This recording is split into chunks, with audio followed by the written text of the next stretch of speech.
Hey, it's Jake Chapman from Pistons.com. You're listening to Out of Bounds Detroit Sports on Sports Radio Detroit.com. Sports Radio Detroit.com.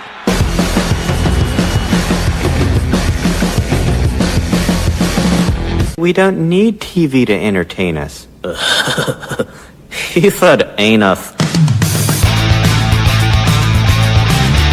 I like Very it. well said. I like Your it a lot. beard is still incredible. It is. It's getting to that level of like. Majestic, almost. I'm excited about it now. I've finally reached that level that I'm proud of it. My beard is so gross right now. It's like I have pubes just glued to my face. When the fuck Obnoxious. did you have long black hair? Basically, almost all the specs I want. You did not. You did have long black. You look like Ringo Starr. It looks so stupid. Smells like Cypress Hill concert in here. I think Shakira is incredibly attractive. I think her music's terrible. It's like it's just yodeling. It's yodeling. Leo, Leo, Leo, Leo.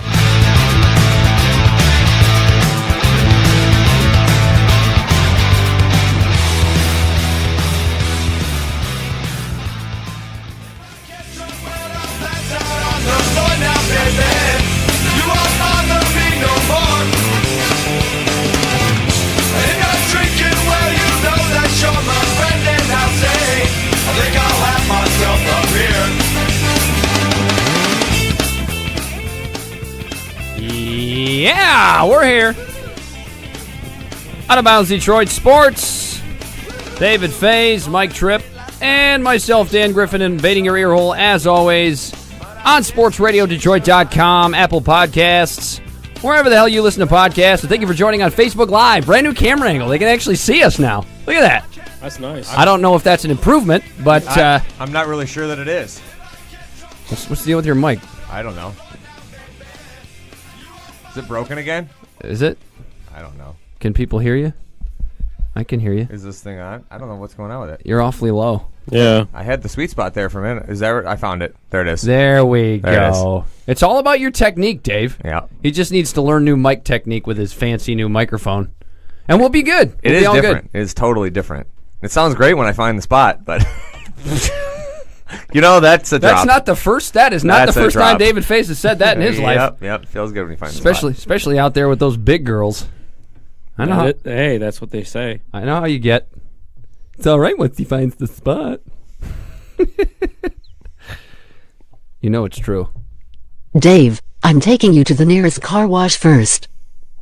You have to get the potato chip crumbs and melted Reese's Pieces out of the car before Kristen finds out what you've been up to. That's just me eating on a Tuesday. That's not even a thing right there. All right, so she wouldn't expect anything. I mean for my job, I am in the car like 4 or 5 hours a day almost. It seems like they're off and on during those 4 or 5 hours a day, so it's not really weird that there's shit all over my car. Crumbs and empty drink bottles, molded juji fruits in the car. Haven't had a juji fruit in a long Is that the time. nastiest candy of all time? It might be the gooeyest. No, Which one? juji fruits. They sound so familiar. They're like rock hard. You're chewy candies. Juji fruits are okay. It's the jujubes. Oh, are is the that the little pellet ones. Those are the worst. Those are terrible. Those are terrible candy. Juju fruits are okay. Look up jujubes. Jujubes are the really bad ones. Jujubes? Those are little mini pellets of candy. Oh, jujubes. Oh, I remember those. It's like awful. ridiculous. It's like awful movie theater candy before E.T. came out and made Reese's Pieces popular. Yeah. Yeah, it's like it was always like Raisinets and goobers. Yep, goobers and snow caps. and junior mints. And how are snow caps still at movie theaters to this day? It's a thing, man. They're never going to go away. Dave still buys them for his big broads. Non-Perels, as they say. As they watch, That's what they call them. As they watch This Is Us on the big screen in Dave's second house. I don't mind a couple good non-Perels from time to time, but I don't need a whole damn box of them. I'll tell you that. What the hell have you guys been up to? It's been a week since we've reconvened. Things have happened. Apparently there were some football games over the weekend, and I'm basically done. I just don't care anymore. Talking about, man, Nick Foles had a 141 QBR, man. He's going to win. They're going to win. It's going to be great. God, I hope they do. I don't care. I just don't care. I tried to avoid football like the plague today. I was listening to I listened to like 2 Rogan podcasts. I listened to the one with Danika Patrick. Nice. Did you hear that one yet? Nope, haven't heard it. All I know is I like Danika Patrick even more than I ever thought I did before. I feel like Rogan's podcasts do that for me a lot.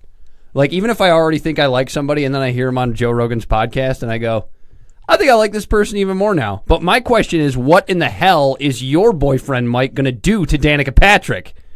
He already ruined Olivia Munn for everybody. He's going to rail the shit out of her.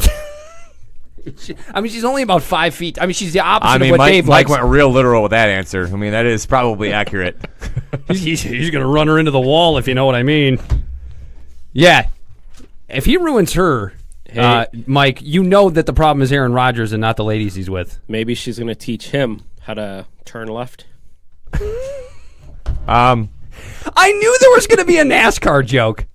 I thought it would come from Dave, though. I'm not really sure how that's going to apply to football, but it'll be interesting. I know it's not going to apply to football, but I'm just saying that she'll teach him how to turn left. Are you really one of these people that thinks NASCAR is just driving fast and turning left?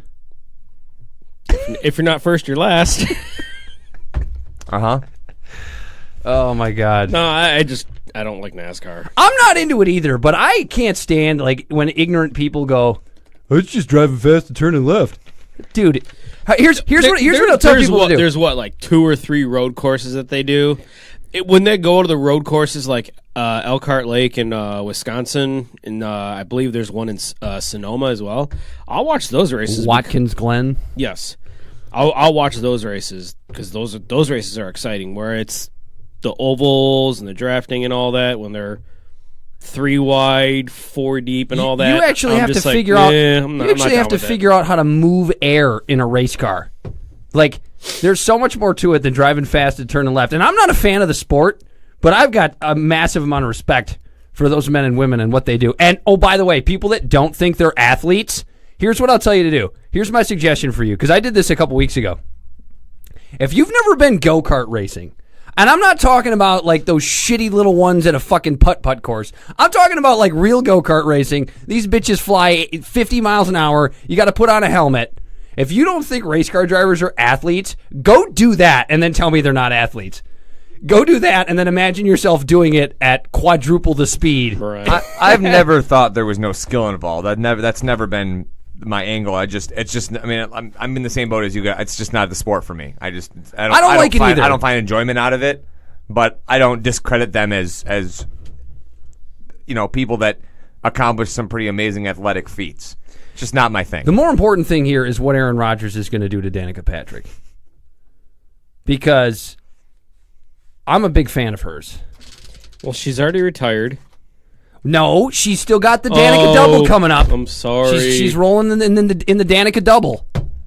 The Daytona 500 and the Indy 500. As long as he doesn't turn, she's going to finish 40th in both of them. As long as he doesn't turn her into Hope Solo, it's all okay. That's like the precipice of how nasty can a person get. That's the scale.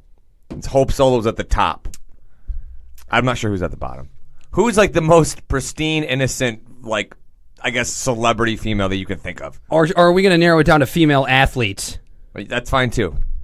Because, I mean, well, I don't know. After the shit that went down at Disney World last year, you can't say that it's Alex Morgan anymore after she gets bombed at Epcot and gets in a fight with somebody at the beer tasting contest. So it's not her anymore. Shit. Just how many broads that I have an affinity for that have celebrity status are Mike Tripp's boyfriend, Aaron Rodgers, going to ruin for me? Who's next after Danika? Who's next? I stand by this. I still think that Aaron Rodgers forced Olivia Munn to get rid of her freckles. I'm telling you, that's what happened. Because that didn't happen until she was dating him. He's controlling, Mike Tripp. He is a controlling, awful boyfriend. All these conspiracy theories. Oh, anyway, I'm very nervous about that. We're gonna be on Danika watch for a while until Aaron Rodgers is is going done to with be it. on the website kind of a new sub menu. Danika Watch. Danika Watch 2018, along right next to Patricia Watch 2018, Right. which by the way is basically official. And did you see how butthurt the Giants are? Yes. It's hilarious. They've actually got writers for I think it was the New York Daily News. Hang on, I had it here somewhere. I just got to find out where the hell under all these goddamn tabs that I have open. Yeah. Max Damara from CBS New York was reporting that Gary Myers of the New York Daily News said that the Giants' top choice for their coach was Matt Patricia, which I think we already knew. And there was some discontent after Patricia refused to choose them, with some folks struggling to grasp the decision. Well, two things about this here. First of all, I hope, look, us as, or I'll say me, I won't even lump you in. Me as a Lions fan, I am very pleased that they're going to get the guy that they wanted to get. You're all making me so mad. But actual audio from I Giants also fans. don't think the Giants fans should be so pissed off. I don't think they're getting some sort of a slouch coach. I don't know that it's necessarily the fans. It's the organization. But, so how do you feel if you're Pat Shurmur? But the other part is, I think a lot of it is coming from the writers themselves, because I think the writers are the ones that are butthurt, because they did all this reporting that they had all these sources that Matt Patricia wanted to be a Giants coach, and they were clearly not correct. So I think the writers that cover the team are butthurt about it. That may be, because the way Gary Myers put it in the New York Daily News, he says, so what happened with Matt Patricia to the Giants? How could he pick the Lions? Maybe he's a fan of Motown music, which, by the way, seems like a rather racist comment. I don't know. Maybe I'm reading too much into this. That seems odd, yeah. It's an odd choice. Just a few days after it got out that Patricia was taking the Detroit job, a source called to confirm what the Daily News reported. Patricia indeed was the Giants' first choice, and the source added that there was discontent in the organization that it didn't go their way. So let me ask you this question. How do you feel if you're Pat Shurmur knowing that? Because that's been basically all but finalized that Pat Shurmur's going to be the next coach of the New York Giants. It is, yeah. How does that make you feel? Well, you can only go off of what the organization has said to you and the vibe you're getting there. Oh, we love you, Pat. Come on in here. You were our third choice, but come on in. And like I said, sit down. Let me give you a kiss. Come sit on my lap. With all these things, I don't know. I mean, do you think Jim Caldwell was butthurt getting a job with the Lions? Yeah, but I don't think anybody from the Lions organization publicly came out and said, we wanted Ken Wisenhunt, and now we're pissed that we have to go with our fourth choice. We only know what this writer is saying. We don't know if the Giants actually have any type of beat guy said something to the effect of, we wanted Patricia, now we're just on our second choice. That's my point. This is my nightmare. I'm not going to put this on the Giants organization right away. And trust me, if that is the actual facts, that will come out. You know it will. But right now, I think a lot of it has to do with the writers being butthurt that they reported incorrectly. Gee, who would have thought that the writers from the New York Daily News would get it wrong? Yeah. Who would have ever assumed that would happen? How much of the football games did you guys watch yesterday? I watched. Just based on what I was doing, I watched almost none of the New England game. I basically wasn't available to watch it. Were you out at brunch again? No, I was celebrating my mom's birthday, Dan. And then you were out at brunch. And then he was with some broads. Big ones. Big ones with beards that match you. Anyway, continue, Dave. I don't want you to get upset. No, but I didn't get a chance to watch most of that game. I turned it on basically in the fourth quarter, and I saw the majority. It's a bold strategy, Cotton. Let's see if it pays off for him. But I did. And of course, the game that I actually got to see most of was the second game, which was a disaster. We don't even need to talk about that one. We don't even need to talk about that one. Other than the fact that, Philadelphia police had to go out and grease the light poles before the game to stop people from climbing the poles. Apparently, a Philadelphia fan has punched a police horse for the second time in 2 weeks. Yeah, more than once. I don't know. What is wrong with those people? And if that's what reaction you get in Philadelphia from them simply making the Super Bowl for, what would it be, the second time in about a decade, a little over a decade, playing the same team, of course. Mm-hmm. If that's the reaction of Philadelphia people, what the hell happens when the Lions make the Super Bowl in 50 years? What happens when what goes down? Detroit. They're going to have to grease every building. They're not going to be able to have police horses out at all. Yeah. Yeah, that too. It's going to be all bike cops. But anyway, we don't need to talk about the NFC Championship game. I didn't watch it down of it. You know why I didn't watch it down of it? I don't know why. Yeah, tell us. Because once I watched what the Patriots did, I was just done. I was done for the afternoon. I am officially footballed out for the season, and it is because Tom Brady and Bill Belichick has broken my will as a football fan. And I noticed this yesterday, as because of course I'm rooting for the Jaguars to win, right? As was I. And I think a lot of people were, other than the for some reason these Michigan fans around here that think they have to be in love with Tom Brady just because he went to Michigan. But that's Jeff Mel. But that's another topic for another day. See, I don't give a shit. I don't care that he went to Michigan. I still can't stand the guy. But anyway, so I realized it as the Patriots were making the comeback yesterday. Now, I realize that the Patriots made that comeback for two reasons. One, because it's fucking Tommy Touchdown, but also because Doug Marrone and his coaching staff, for some reason in the second half, thought it was a good idea against the New England Patriots to just put the foot on the brakes. Let's stop with the because the play calling in the first half for the Jaguars was really, really good. They were running the ball well, they were playing good defense, and they were putting Blake Bortles in good positions to succeed. I'll tell you right now, I thought that the game plan that the Jags used, I watched mainly the fourth quarter, and what I saw reminded me so much of what the Eagles looked like in the divisional round game, because I think Doug Peterson was not very creative in the divisional round game. He was obviously much better yesterday. Are you talking about? You mean Doug Marrone? No. Oh, you've switched teams now. No, I'm comparing. Oh. I'm saying that the way the Jags looked in that second half, and I can basically just speak to the fourth quarter, reminded me a lot of the way that I think the Eagles looked in their divisional round game, where they were only able to put up, what did they go? Was it 15-10? Was the final score? Oh, against Atlanta. Yeah. And I just felt like they were not very creative with their play calls, which has been really a big part of what Doug Peterson has done, is be very innovative and creative. I think he's done a very nice job since he took over.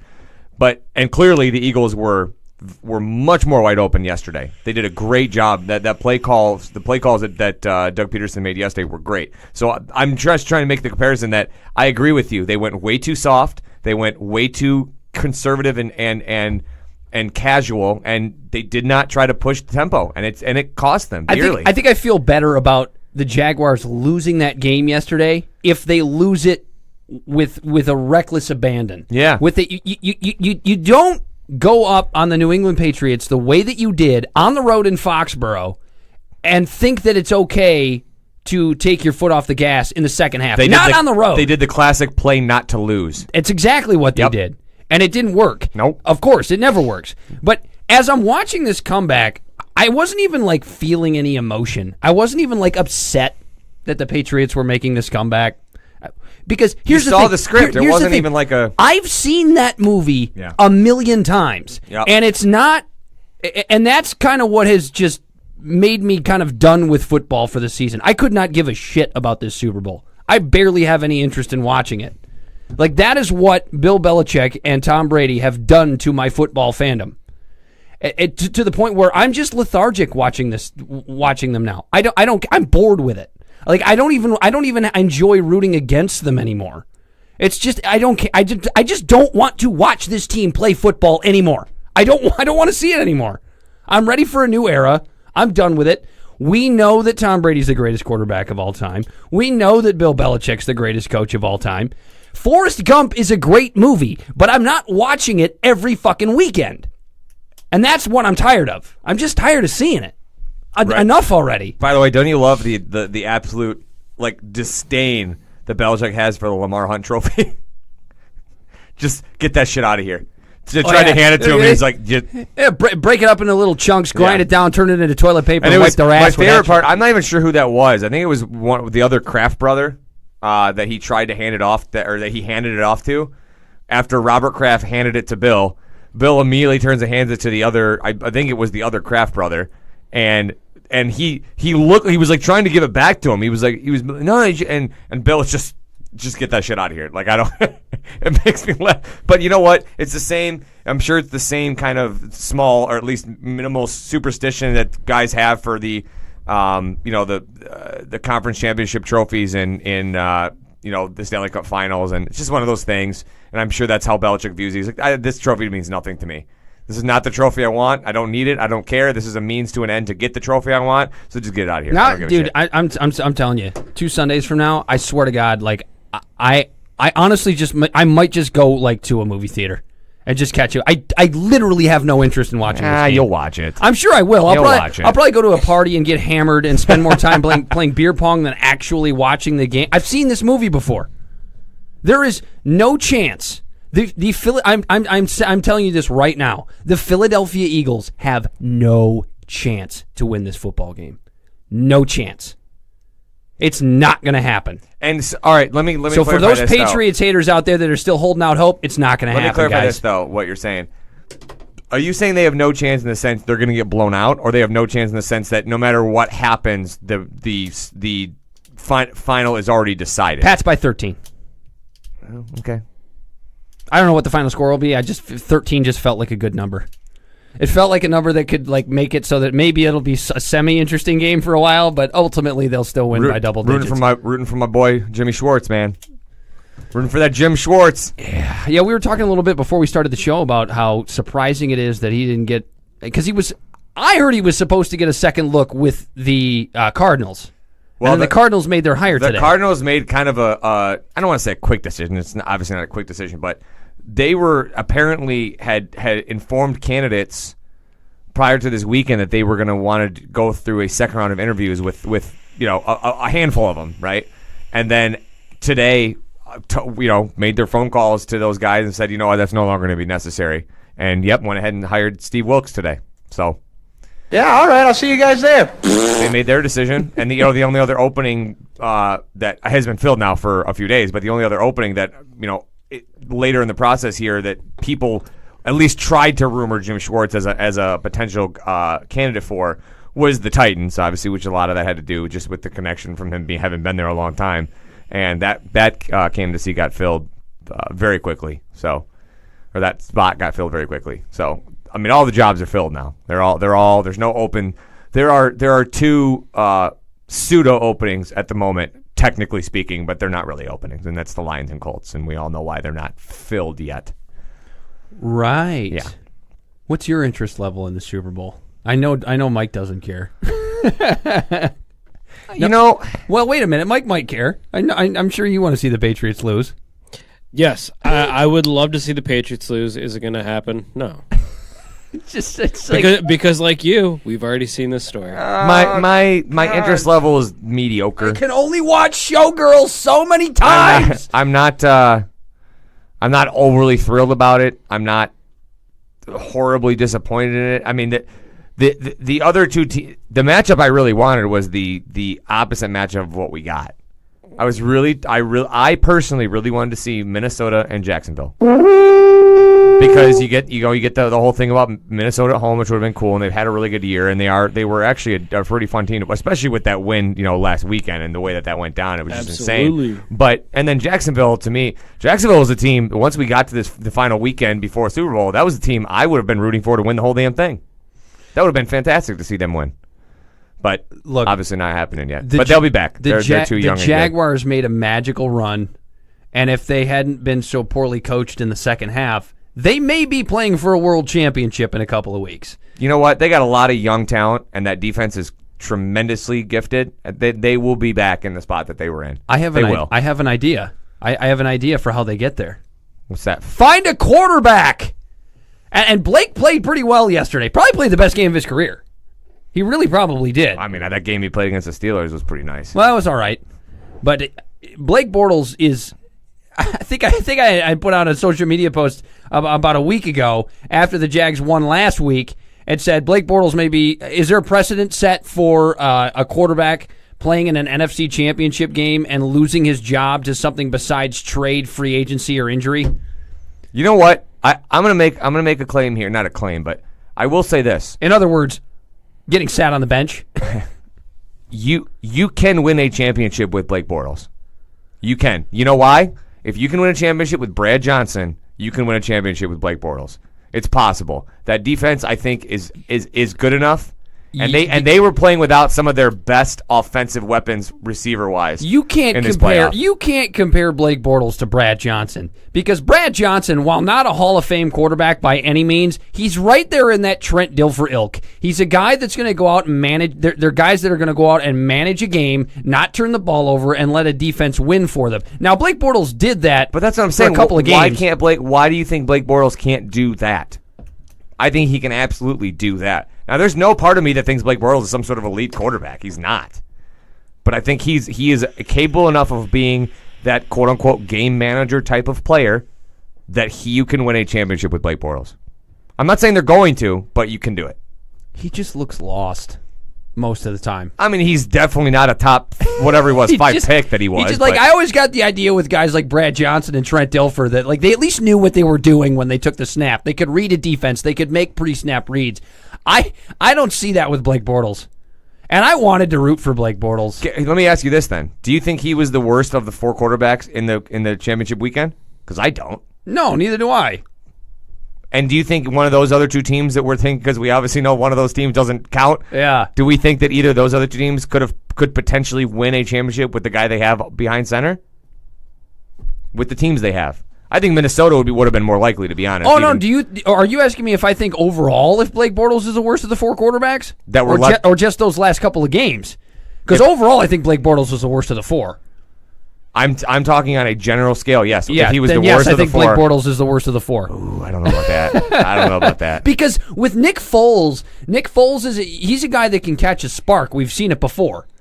We've seen Nick Foles be able to go out and play Pro Bowl type football. Well, he did it yesterday. But then he goes out and falls on himself. And Case Keenum is one of those guys that looks like he's just could be a decent game manager type quarterback, a Trent Dilfer, Brad Johnson kind of guy. Blake Bortles looks to me more like a Ryan Leaf. That may be going a little far. Yeah, I don't think he's got the attitude issues that Ryan had, but same deal on the field. Wait, what was Ryan Leaf's overall career record? Wasn't he like 4-16 or something stupid? I'll find that out. All right, so Blake Bortles has already surpassed Ryan Leaf. But yeah, anyhow, I do think of the 4, Blake Bortles is the worst of the 4. All right. You can disagree. We can disagree. This is America, Dave. I mean, it was 3 dudes and Tom Brady. It does. I mean, it's like it doesn't matter. It's all semantics at this point, but for the sake of argument, suck up fat ones. Anyway, we have a very special guest coming up. What are you thinking? About a half hour or so? Somewhere in that range of time. Basically, whenever about the time that Michigan State hits halftime of their game is when we'll get him on here.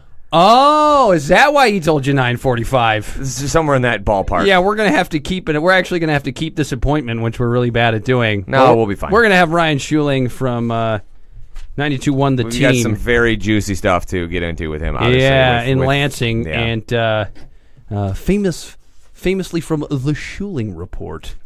To basically just talk about the fiasco at Michigan State and this whole Larry Nassar situation. Which as I told him yesterday when I was talking to him about coming on, he's done a very, very nice job of covering all of the goings on. Sure he has. You know why? The same reason we love talking to Ryan, because he don't bullshit.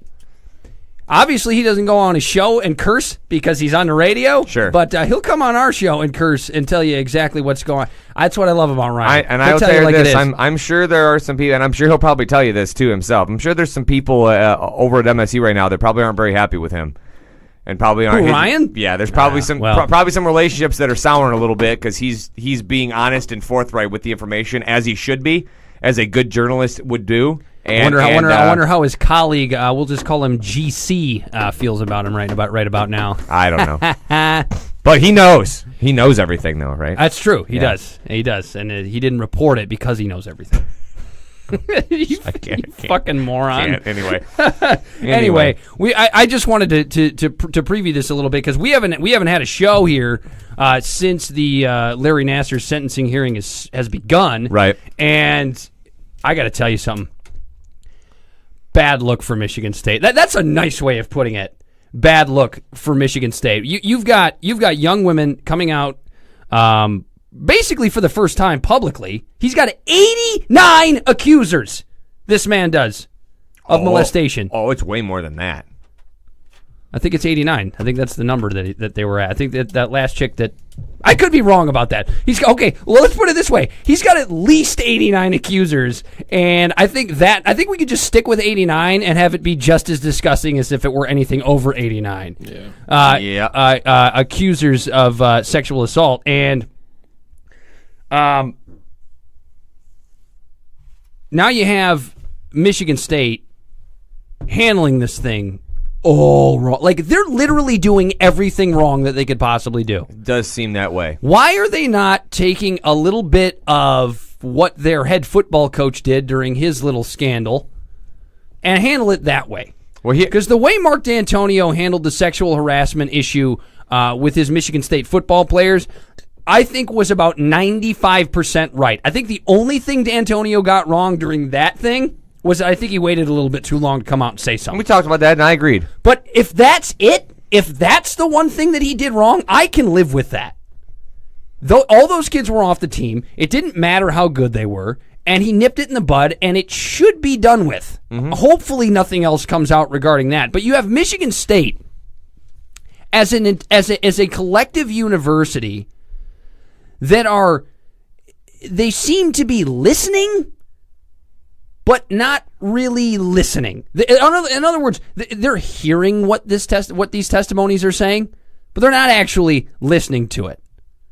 Because it's all empty words right now. When you have the day after the first testimonies for the Larry Nassar sentencing hearing, the day after Michigan State's Board of Trustees having a closed-door meeting with relation to University President Luana Simon. Yeah, Luana K. Simons, yep. And then coming out and giving her a vote of confidence. Yeah. Two things here. How about maybe just wait until this thing is over to even have a meeting? And if you're going to have a meeting, you need to ask her to step down. Like, once you've opened that can of worms of having that meeting, you better be asking a bitch to step down.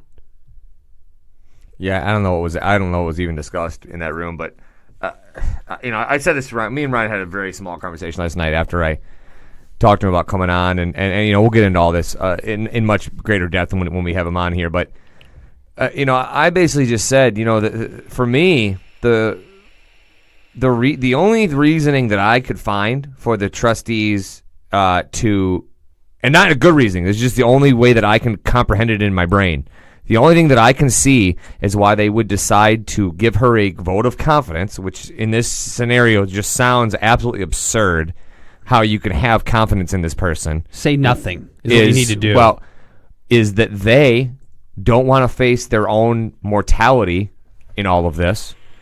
They have culpability as well, and if the Board of Trustees comes out and says and finds fault with her and the leadership committee, which they are a part of, they have to themselves admit fault in not being a part of the solution here. And I think that all these people are too stupidly proud, and there's no reason to be proud at this point. Stupidly proud and basically at this point ignorant.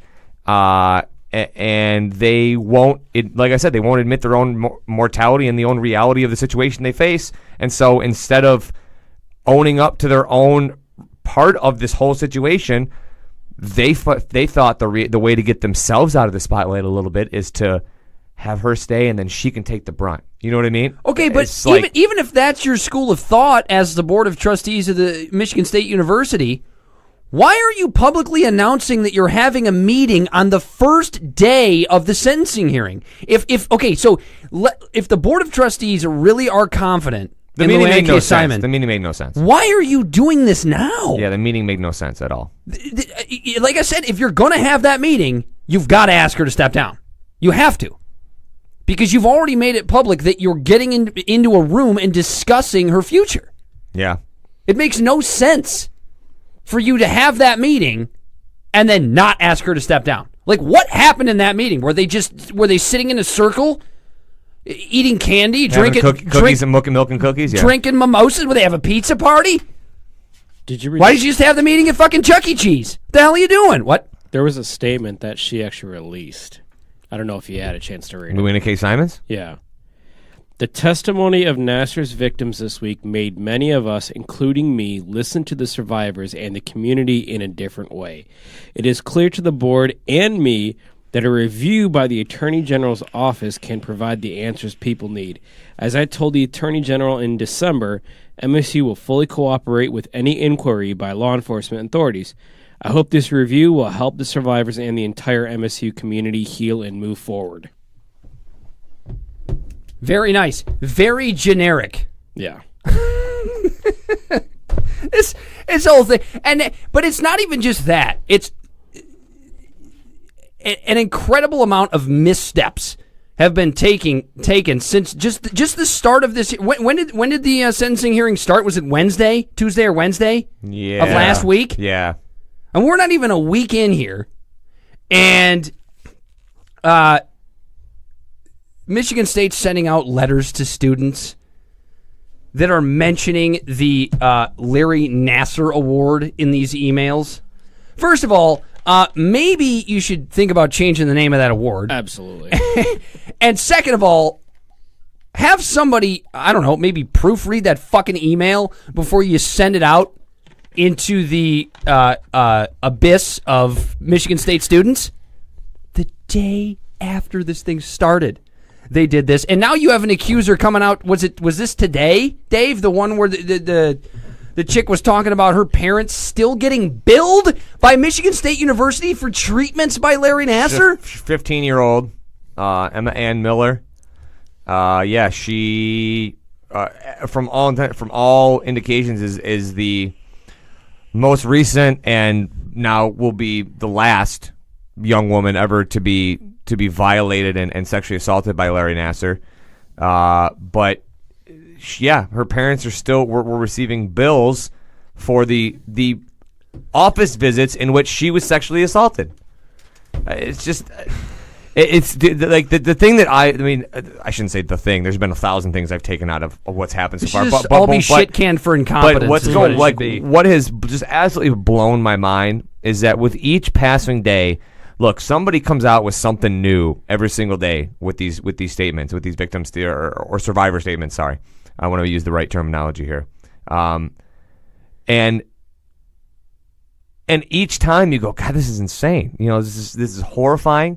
This is it's like out of a It's like out of a horror film, like a bad horror film, right? And then the next day, another girl comes forward. And the stuff that she says has happened and the things that are going on around her situation is 10 times worse than the last one. And you're going, how can it continue to pile on and get worse than it already was? But every single day it gets worse. Oh, it did get worse. Yeah. I think it was it Friday? A newsletter was sent. I think it was either on Michigan Radio or the Lansing State Journal. I can't remember which one. One of the two.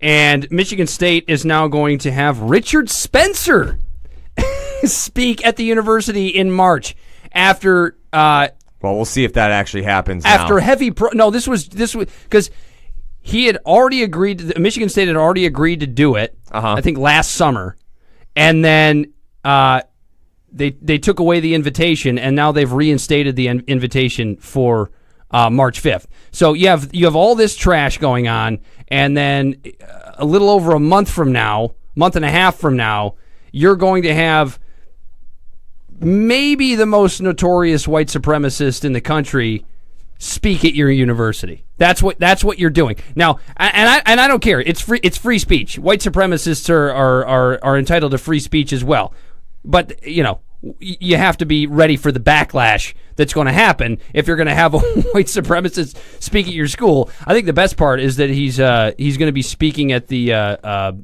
the agricultural auditorium. You want to talk about irony? You're gonna have a white supremacist speak at the farmers auditorium. Wow. Clayton Bigsby, the black white supremacist. Oh man, should we take a break?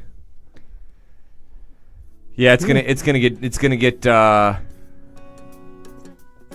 I don't even know what terminology to use, but it's not going to be uncomfortable, but it's going to get deep and serious here in a little bit. That's right. Gloves come off for Ryan Schuiling when he comes on our show, and we should have him. Well, I mean, didn't he almost kind of blow us off last time? But then we finally got a hold of him. I don't know if that was last time or the time before, but he's ready for us this time. Ryan Schuiling from 92.1, the team in Lansing. I want to get the state of that town right now is what I want to hear from Ryan.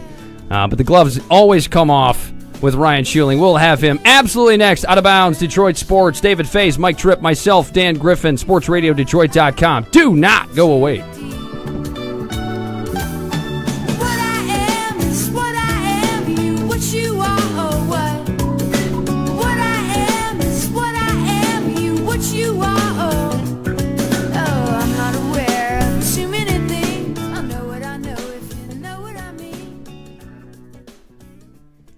Hey, this is Brittany Wagner with Last Chance U, and you're listening to Out of Bounds Detroit Sports. My expectations for the rest of the night are to do many, many more recreational drugs.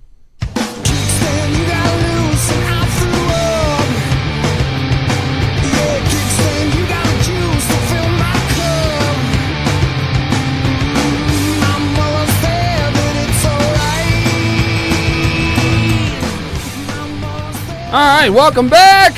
Out of Bounds Detroit Sports. David Faze, Mike Tripp, and myself, Dan Griffin, invading your ear hole, as always, on SportsRadioDetroit.com, Apple Podcasts, or wherever the hell you listen to podcasts. And, well, we're trying to get on Facebook Live here, but it doesn't want to connect, so we'll worry about that later. But anyway, as promised, bringing in very special guest from, of course, the Schuiling Report. You've heard him on this show before. Good friend of the show, Ryan Schuiling. Ryan, thank you for joining us this evening. Gentlemen, great to be back with you. I know the topic is going to be a little difficult, but I'm ready to go. Well, we can start a little softer than that and just kind of feel how you're feel out how you're feeling about the hoops team up there in East Lansing after the last couple of weeks. Well, you used the word soft, and I guess over the last week that would apply. I mean, the road loss to Ohio State, Keita Bates-Diop dominating them, bookending that with the loss to Michigan, in which Mo Wagner did the same. And, I mean, it's kind of the same formula for the Buckeyes and the Wolverines against the Spartans, finding their Achilles heel, having a big guy who can do a lot of different things. And I think it begs the question as to whether in January they don't have an answer, and maybe in March they will. But I don't think there's any question that if you're going to win games like that in the tournament, you've got to have Jaren Jackson Jr. defending one of those guys and having him be able to do that without getting in foul trouble, because he's your best weapon from a size, reach, length standpoint, defensively, blocking shot, positionally, on the ball. I think he's a better choice. And if you notice with Jaren, a lot of his fouls come from help defense. They come from over the back on rebounds. They come from moving screens. It's not on-ball defending, really, where he picks up a majority of his fouls. So it might even be a blessing in disguise, kind of thinking about it from an outside perspective, to put him just ball on a Bates-Diop or a Wagner. And then you had, of course, the overtime win, I guess, over Rutgers, but that felt like a loss in some ways. They got the ship righted with the big win over Indiana. They're kind of struggling a little with Illinois here tonight as we speak here live, but I do think Miles Bridges looks like he's back on track. I think it's been a big part of the equation that's been missing. It's good that you mentioned that, Ryan, because I think it was last week. I think it was Dave. Was it right after the Michigan loss? I went off on Miles Bridges because this Michigan State team, to me, over the course of those few games, looked, I guess the word of the day is soft. And Miles Bridges, particularly in that matchup against Michigan, looked Charmin soft. When you're letting Duncan Robinson D you up and you're passing off of that one-on-one defense with Duncan Robinson, there's something wrong there. I don't know if you agree.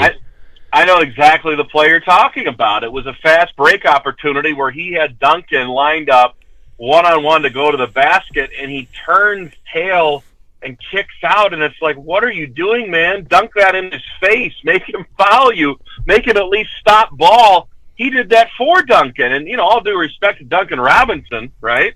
But, I mean, that's not a guy that if you're John Beeline, you're going, you know what, Duncan, tonight, you're guarding Miles Bridges. No, Ryan, I'm a Michigan guy, and even I was like, are you fucking kidding me, Miles Bridges?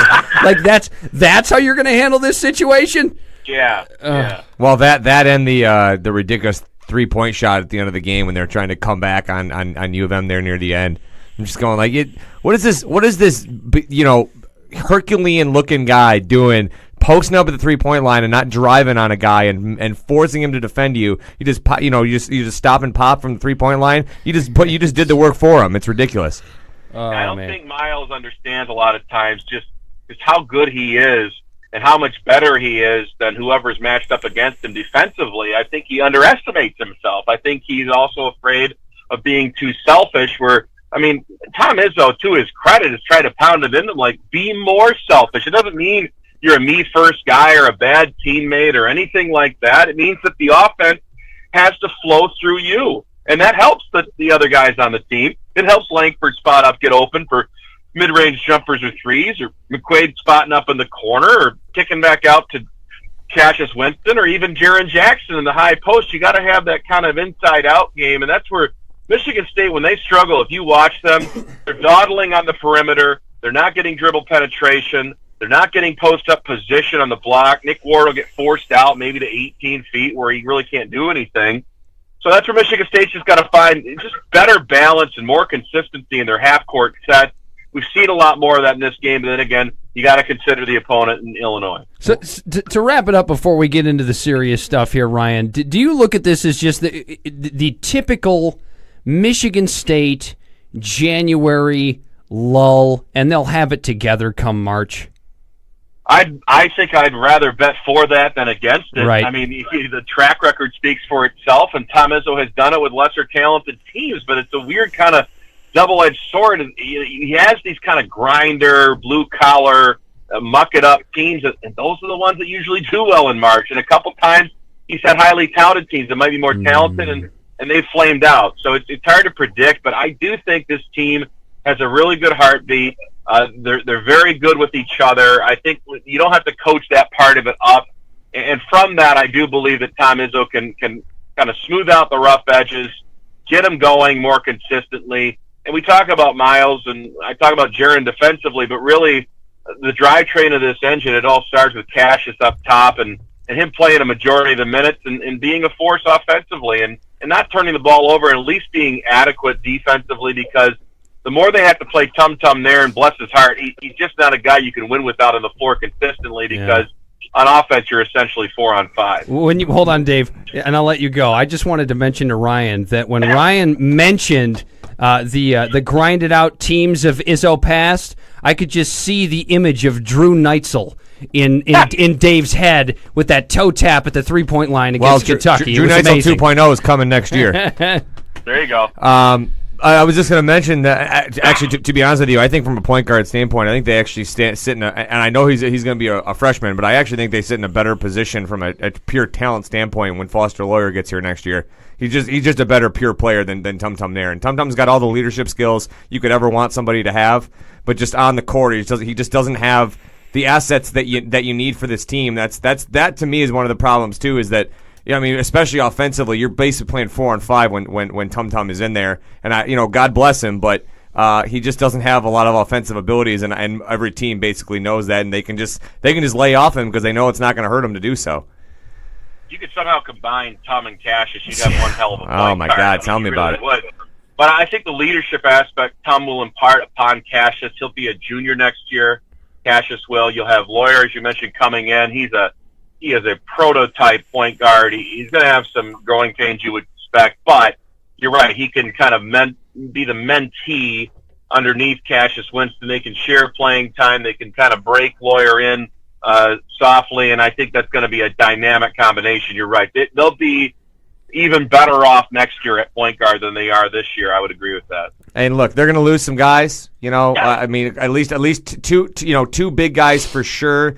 In Jackson and Bridges. We don't know about Ward. I still think that Ward would be well suited to stay another year, but he's got to make his own decision and do what he thinks is best for himself. But I mean, you look at the depth right now, and then what they're going to have coming in up front next year as well with Gabe Brown and Thomas Kithier and some of these guys in there. Look, they're going to lose some talent, but by no means is Michigan State all of a sudden going to fall off the map next year. They're going to have a hell of a team next year as well. Yeah, they don't rebuild, they reload. Yeah. And in this case, it's like they're getting even better. They're getting better quality across the board talent from in-state. It's consistent. It's not something where Tom has to go combing through the upper Midwest like he usually does, whether it's Illinois or Indiana or even Ohio. He's got these guys right in-state built in. And I got to say, for his part, John Beeline's doing just as well. He's got Brandon Johns coming in next year. He's got Livers from this past year's recruiting class. Both guys are benefiting, I think, from a deluge of high school prospects that are pretty potent, pretty legitimate coming right out of the state of Michigan that can only benefit both the Spartans and the Wolverines. Absolutely. It's funny that you mentioned John Beilein in there because even as a Michigan guy myself, Ryan, I'm a guy that I've been down on John Beilein over and over and over again. And then I kind of go back and I look at the body of work and I go, this guy's a hell of a coach. I mean, when you consider his tenure since coming to Michigan, even if you just want to compare it to Izzo, you could argue that it's better. When's your football coach going to do what Beilein's been doing? We're not going to. We're not going to talk about that. We're not going to talk about that right now. You know how I feel Typical about Michigan that, fan just can't even face it. All right, let's move on to the tough stuff now. What Harbaugh? No, I'm just kidding. No, that is tough stuff. But in all seriousness, Ryan, the reason we got you on the show tonight, obviously the sentencing hearing for Dr. Larry. Well, do I even call him doctor now? No, he's just Larry fucking Nassar. Yeah, I don't know what he is. He's not a doctor anymore. That had just started last week, and I guess the first thing I really want to ask you, Ryan, is what's the mood up there in East Lansing with all this going on right now? It's surreal, guys. I mean, really, when I started covering this about a year ago, very few other people were touching it, particularly in radio. But I found it to be intriguing. I thought when Rachel Den Hollander came forward that there might be some connections to Michigan State and certainly to USA Gymnastics, but never did I ever in a million years believe I'd be sitting in that courtroom and Jordan Weber would walk in, the most prolific Olympic performer, certainly in the state of Michigan's history. And in terms of gymnastics, she's from DeWitt. She trained at Twist Stars with John Geddert, who's now been disgraced, and he's been suspended as of today by USA Gymnastics. But all the big names with Weber, Michaela Maroney, Allie Raceman, Simone Biles. I mean, you go on down the list. These are the biggest names in gymnastics over these last 16 years, really. I mean, you can even go back to Dominique Moceanu and Carrie Strug from the 96 team in Atlanta that won gold, and Nassar was the doctor then that helped Carrie off the mat along with Bella Caroli, and little did we know then those two would be intertwined at the Caroli Ranch in Texas and all the horrors that went on down there. Jamie Dancher joined me live on my program. She's a bronze medalist from 2000. She was on 60 Minutes, and you hear just the utter terror in their voices. And, on one hand, you've got the bad cop, whether it's John Geddert at Twist Stars or Bella Caroli and his wife at the ranch in Texas. The good cop in that scenario was Larry Nassar. Yeah, wow. He was the guy that won them over, who was charming, who was a sociopath, who was able to manipulate, to earn their trust, to abuse that trust, and it has snowballed, it has mushroomed into what we see today, where the number of victims that I'm aware of right now exceeds 180. He is the most prolific child molester in the history of the United States, and ground zero for a lot of his activity was right here in East Lansing. I mean, it's been so insane. We touched just a tiny bit on it, at the beginning of our first segment before we got you on here, Ryan. And the thing that I was saying to Dan and Mike is what absolutely has completely blown my mind is the scope of this is so insanely huge and so horrific to hear all of the statements. But each statement that gets made, you sit there and you listen to it and you go, this is one of the most insane things I've ever heard. This is such a horrible experience that this young lady had to go through, and it's like, it can't possibly get worse than what happened to her. And then the next person comes up, and it's another new thing that would happen to this individual. And you go, how big is this going to get? And it's every single person has a different statement that just like ups the ante, and it's almost unfathomable how insane like I said, the scope of these acts became. Well, that's what makes it's so different and so unique. Yeah. It's like when you look at just picking an arbitrary sex criminal, Bill Cosby, right? So all of those stories appeared to be relatively similar, right? Like, so Bill would invite his victims up to his room and drug them and knock them out and have his way with them. It's like you're saying, Dave, all of these stories appear to be so different. Yeah. So, I mean, what does that mean for the mind of Larry Nassar? Like, what is going on in this guy's mind that he can think of so many different ways to manipulate these young women and obviously do what he did to them? I don't know if you have anything to add to that, Ryan. Yeah, Larry is a chameleon. He was an adaptive sociopath who could recognize his surroundings, adapt to those surroundings, read and react, see with which particular gymnast he might have an avenue or an advantage or an in or some kind of card that he could play, some sympathy he could play upon, some sort of relationship that he could build a kinship regarding. There was one woman today who said she idolized him. She wants to become a physical therapist, largely inspired by him still. And when she went into his office, she was explaining the trouble she was having, and he offered her a postcard from Beijing in the Olympic Games signed by all of the gymnasts, and then moments later started conducting abuse on her. Like, won her over in that instant moment. And a lot of these abuses were happening with parents in the room. And I'll give you another adaptive behavior. There were two sisters who were separated a couple years apart in age, and they would go to Larry with their problems, and usually they were back problems or hip problems or hamstring problems. And any area that was near to or bordered the vaginal area, he would take advantage and try to do that so-called adjustment procedure. Well, the interesting thing was he would do these procedures with their mother present in the room, but not with the father, who was there on occasion, because the girls were concerned and they weren't sure if it was right. But every time the father showed up, Larry wouldn't do it. Why? The father was a doctor of osteopathic medicine, and Larry knew that, and therefore avoided that controversial behavior whenever the father would come around. This guy was so calculated.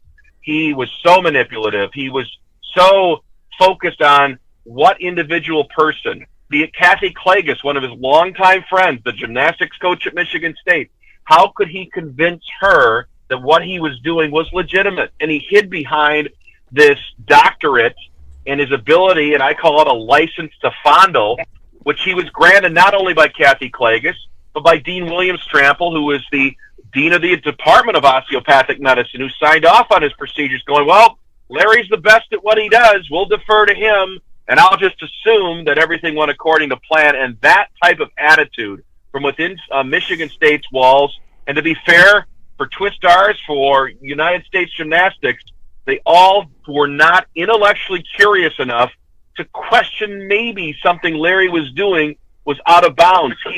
He was deified. He was held on this pedestal, and that proved to be the undoing of everyone involved around him.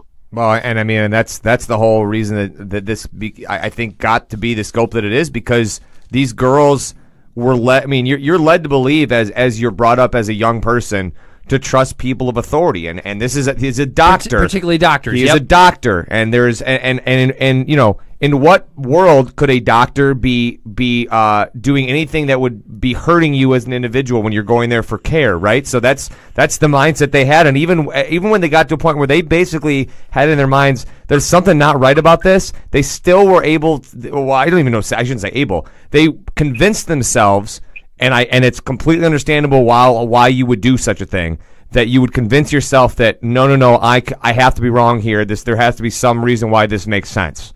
You know, and it's just, you know, I will say this: there's been a ton of incredibly powerful statements made, and the courage of these women has been unbelievable to watch unfold. And you know, had yet another one today 15-year-old Emma Ann Miller, who just the poise of a young lady that young to be able to say the things she said and the statement that she made was just unbelievable to me. And she, I bring this back. This is a way to almost kind of correlate it to people that are fans of MSU as a sports fan, right? That she made the comment because people want to say, how can you separate? And she said, look, this has happened to me. I can still be a fan of Miles Bridges and Michigan State football or Michigan State basketball, but I know what Michigan State University has done for me, and it's actually a lack thereof. They've done nothing. And so those are the people that I'm going after with my statement. And I just found that just incredibly powerful that she could have that kind of the way she was able to keep her head about her, and she's just so level-headed in such a terrible moment. Was just, I was almost kind of dumbfounded at her poise at 15 years old. Well, guys, think of if Judge Rosemary Aquilina had not demanded that each and every victim be allowed the opportunity to step forward to that microphone, to be profiled day after day, to advance the news cycle, to get national news coverage, to get ESPN and CNN to pay attention. If Judge Aquilina had not insisted upon that, if we had never seen these women, if we had never known their names, if we had never heard their voices, we would not have had Mitch Lyons on Saturday night issuing a statement that, you know what, upon further reflection and seeing these women and the pain in their testimony, I have to stand up and say that President Luana K. Simon should resign immediately. We would not have Tom Izzo saying, it's been a rough week for me, and I think about this as a father, and when I see them up there testifying, guys, it's him, it's Luana K. Simon. I mentioned Mitch Lyons. It's all of a sudden now it matters, because I distinctly remember a third of the number of victims, and this is not to diminish them, but in Penn State with Jerry Sandusky, we didn't have to have those young men come forward years later and testify to their abuse to believe them. But until or unless these women once again were made real to us by watching their pain, their sadness, their grief, their misery on cameras, now we take it seriously. That is what blows me away in all of this, that all of a sudden Michigan State is reacting in a different way. All of a sudden, Luana K. Simon, upon reflection and attending for half of one day, I now realize the light has come on that we need to have an external investigation done from Attorney General Bill Schuette. Guys, until these women came forward, Michigan State was obstinate, they were arrogant, they were defiant in saying, we have a report, we can't produce it for you. All we can tell you is, we didn't discover any criminal wrongdoing within our walls. Take our word for it, that'll be good enough. Nobody on the board called for Luana K. Simon to resign, and she certainly wasn't going to offer that up herself. Think about the difference in the conversation now that you and I are having today as opposed to before any of the women went on camera. It is staggering. And to add to that, Ryan, just the idea that the day after the first pieces of testimony came out from these young women, all of a sudden Michigan State's Board of Trustees decide that they're going to sit in a room and discuss how to move forward with Luana K. Simon, and it comes out that they're going to give a vote of confidence to Luana K. Simon. Dave and I were talking about this here before we had you on here, and I'm sitting here and I'm going, why are you having that meeting on that day if you're not going to say to Luana K. Simon, we think you should step down? It doesn't make any sense. Where is the transparency for this university even still today after some of this testimony? It's just so tone deaf, guys. It's so obtuse. It's so disconnected from any semblance of reality on the outside. Can you not relate to how you're being perceived from the outside? They cannot. They're so ingrained in that cult. It's not a culture. It's a cult. And I hate using that word. I will never use the word culture assigned to any athletic program at a university again, because you can't spell culture without cult. And that's what you have manifesting itself within the board. When you can go to a meeting like you said, it's not the first time, guys. The Friday before winter break, They've got protesters in there with signs. They've got victims in there ready to speak. And what order of business do they choose to bring up? A raise for Luana K. Simon. Are you insane? And then, like you said, this most recent meeting past Friday, it's convened. There's rumors swirling. I've got intel telling me they might call for President Simon to resign, but no. They invite the outside investigation, and after some deliberation, which we would later find out, the sole voice of reason in that room was Mitch Lyons, who just got into for assault in Jackson. That's the guy who's the adult in the room, who's the voice of reason. And they wouldn't listen to him until he went along to get along, and he signed this decree saying, we still have President Simon's back. I'm like, you know what? Duly noted. We already knew that. Why are you bringing it back up when all these women are testifying? It's so unbelievably detached, and I just don't know how they continue. I made this comparison today on my show. It's like I call them the Breslin bunch now, because to Mitch Lyons' credit, he's no longer part of that. But the rest of them, he says, Brian Breslin, the 7 of them are united in support of President Simon. Well, they're like the musicians on the deck of the Titanic. Mitch has found a lifeboat already, and President Simon is Captain Smith. That's where this is going. And the fact that they can't see that they've already hit the glacier and the ship be sinking is absolutely incredible to me. Well, the way I look at this, I sit here and I go, even if Luana K. Simon has very little to know or didn't know much or has very little to do with this, I still look at this and I go, you're still you're the CEO of this brand. It still goes up to you. And there's a reason, as a university president, that you get paid the salary that you do. It is a high pressure job. It is a job with a lot of responsibility, and that even includes the negative, like this. Even if it's not directly your fault, it is still your fault. And well, guys, yeah, turn that coin on its head, right? So Tom Izzo and a lot of the other coaches, they want to give Luana K. Simon credit for all these other things that have gone well. That's fine. That's all well and good. I'm going to reverse the statement you just made. Mm-hmm. I'm going to say Luana might not have had direct involvement with the FRIB, the building of that molecule collider on campus, with the aircraft carrier game, with everything that's gone on in terms of construction on campus, improvements on campus. All of that, does she deserve credit for? I'll absolutely concede.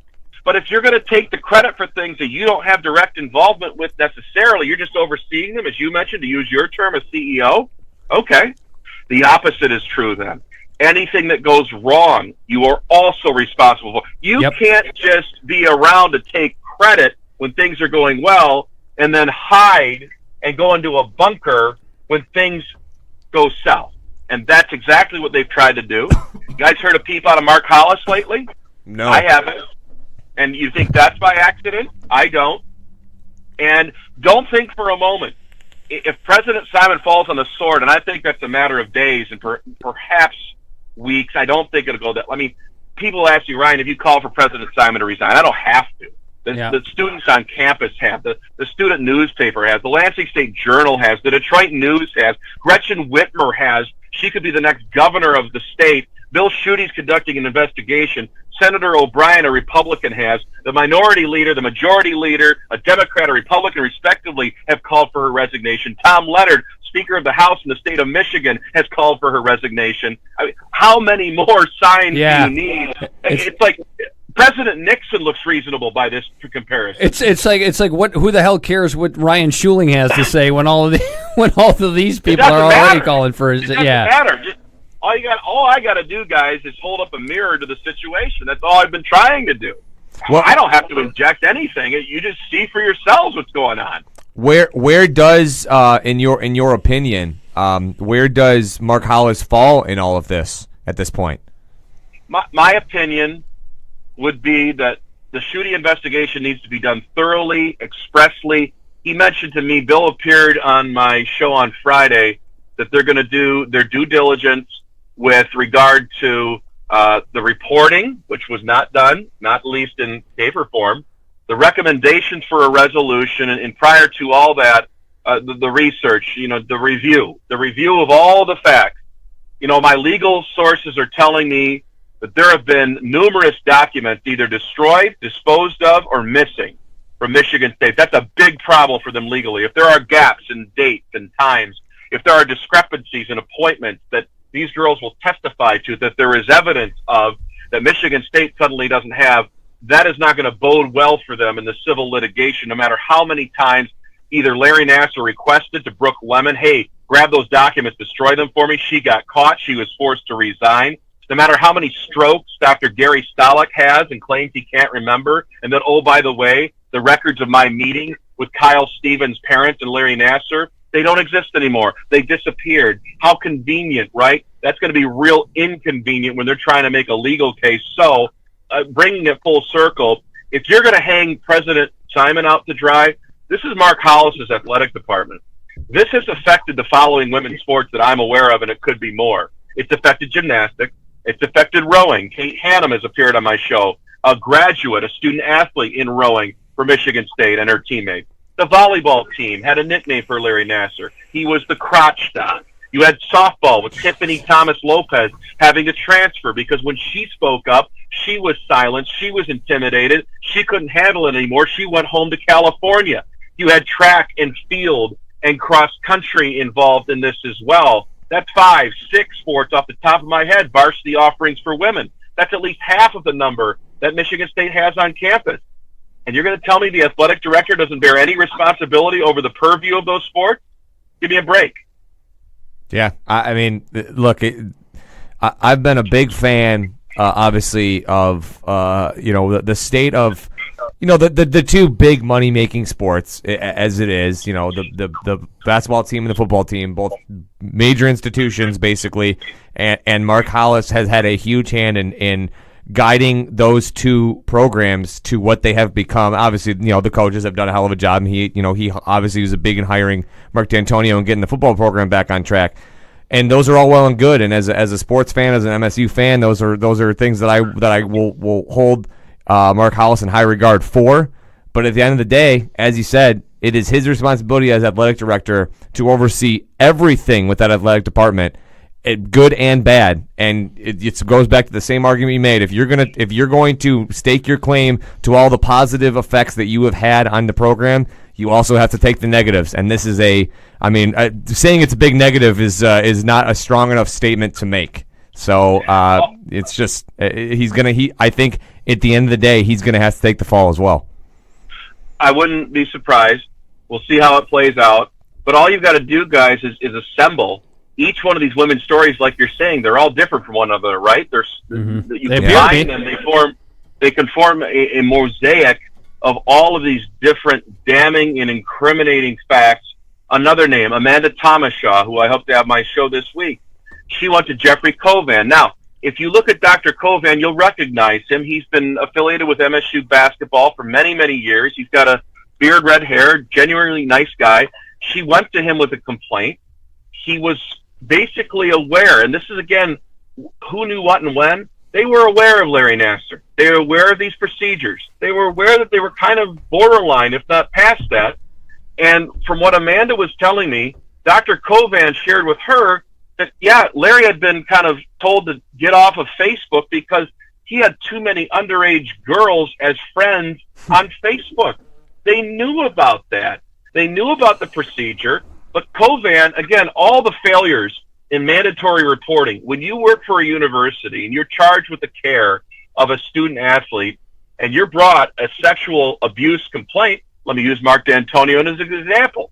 When he became first aware of the 3 criminal sexual conduct allegations against Corley, King, and Vance, when Austin Robertson came forward in a tearful admission in that office, the first thing Mark D'Antonio did was tell him to stop speaking.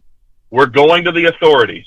Mark handled that completely appropriately. Yep. Every turn that every person who encountered a complaint about Larry Nassar was the wrong one, they handled it internally. They kicked it upstairs. They kicked it around bureaucratically. They came back and spit out the same result. Girls, let me pat you on the head.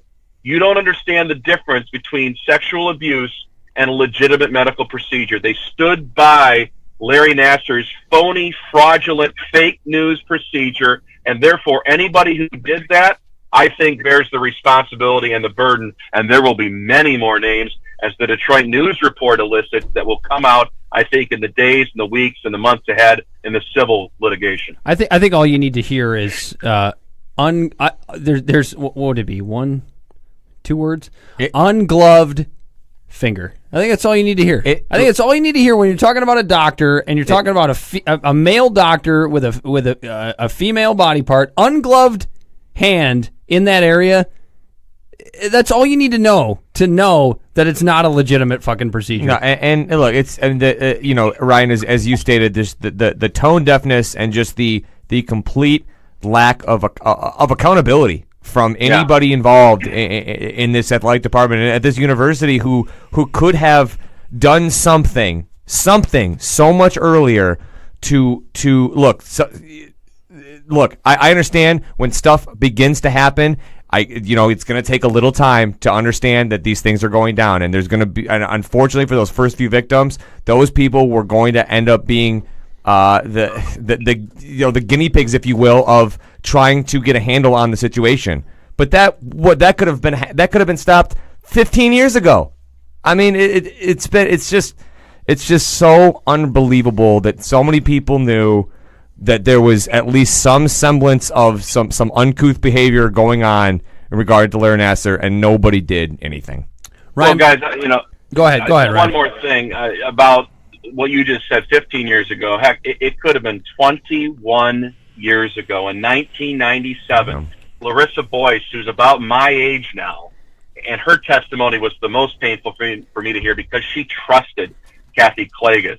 She went to her with a very intimate detail, a very painful confession that she didn't want to get Larry Nassar in trouble, but she felt uncomfortable with the procedure he was performing.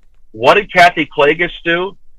And truly, it wasn't just tone deafness. It was complete insensitivity and brazen kind of closing of the ranks, in that she didn't view Larry Nassar on one side, Larissa Boyce on the other. I got my student athlete, I got my friend for many years who I want to believe in, and look at those two as equals. She gave Larry every benefit of the doubt, and she doubted Larissa Boyce from the very beginning.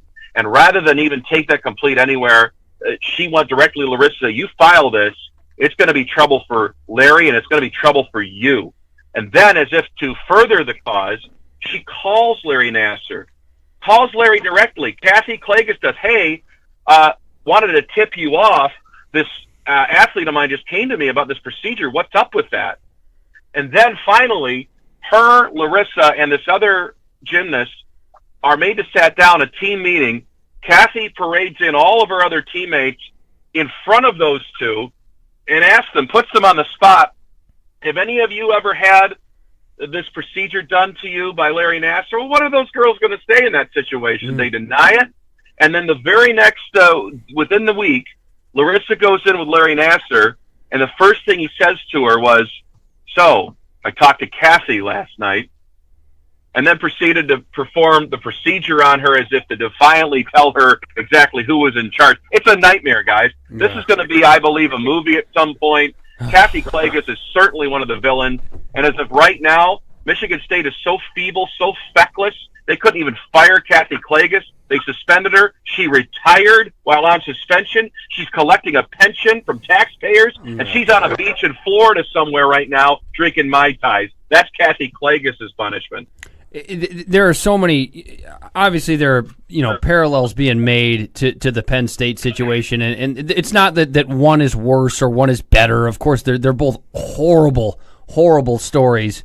But I look at this situation and I go, there are so many more moving parts here than there ever was at Penn State. And I think when it comes to Penn State, guess what? It was the football program, which made it a little bit more high profile than what we're talking about at Michigan State. But, Ryan, I guess before we let you go here, the final question that I would have for you is just regarding the entire situation at Michigan State and all of the moving parts and all of the people that are involved. I mean, really, what's the end game here for the university?